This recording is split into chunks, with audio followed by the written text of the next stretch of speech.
And you go whenever you're set. All right. Ahoye, moye menoye Jessica, aye bisombrad, ohovo nu, osobit nurid, moye rodin. Now that I have all of your attention.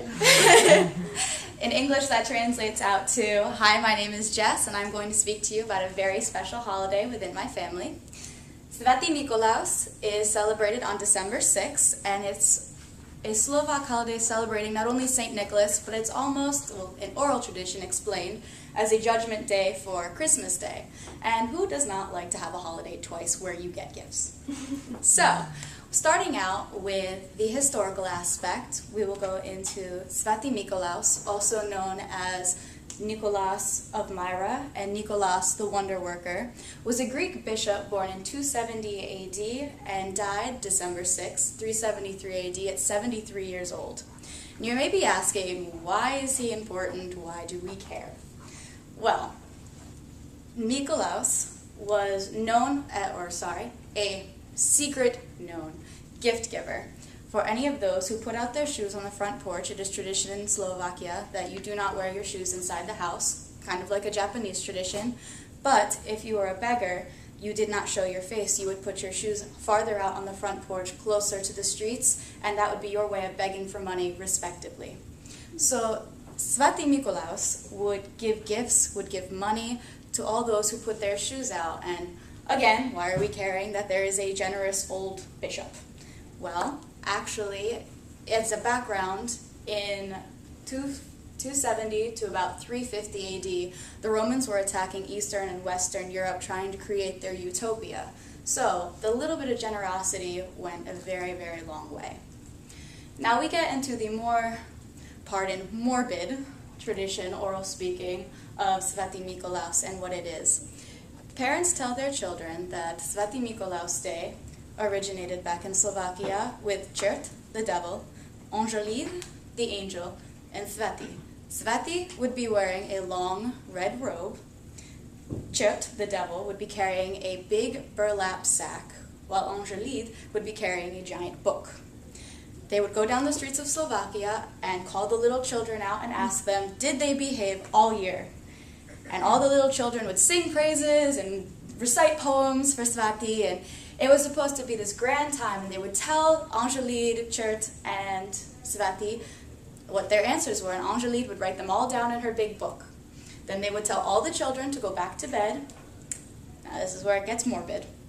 If a child was found up, Čert would take his burlap sack, stash the child in the sack, and take them to hell. Also, if the child was deemed a holy terror by their parents, or if they were naughty, the devil would once again snatch the child, either in their sleep or awake, and drag them to hell. But the good things, if a child was good, in their stockings or in their shoes, Svatý would put candy, fruits, nuts, things, little gifts that the children would enjoy. And if you were bad, or you could improve your behavior a little bit, then Svatý would put a rock, coal, or a potato. Now, it is known that all children are not perfect. I think we can all agree with that. But, so every child got one potato in their shoe.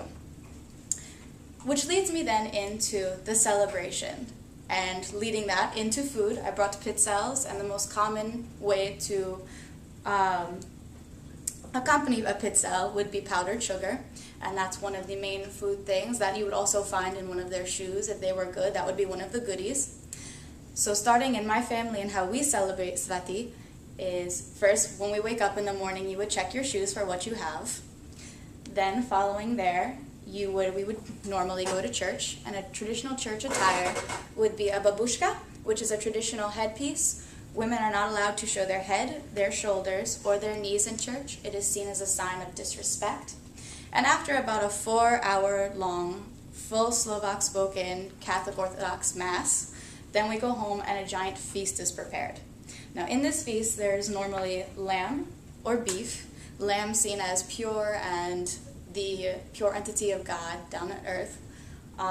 Personally, I do not take part in the lamb just because it goes against my morals of eating baby animals, But aside from that, normally I'll eat the beef, and it's normally prepared in like a crock pot or like a big beef stew with vegetables, common traditional like cabbage prepared meals. And then, of course, we would have our desserts, which, like I said, is the pizzelles and the powdered sugar. So hopefully I can give you a little bit more of a general insight of Svati. It's not just some random day that some special kids get a second Christmas, but it's just a Slovak tradition that my family is very proud of, and I hope that you guys now have a little bit more insight on too. Thank you very much. Any questions? All right.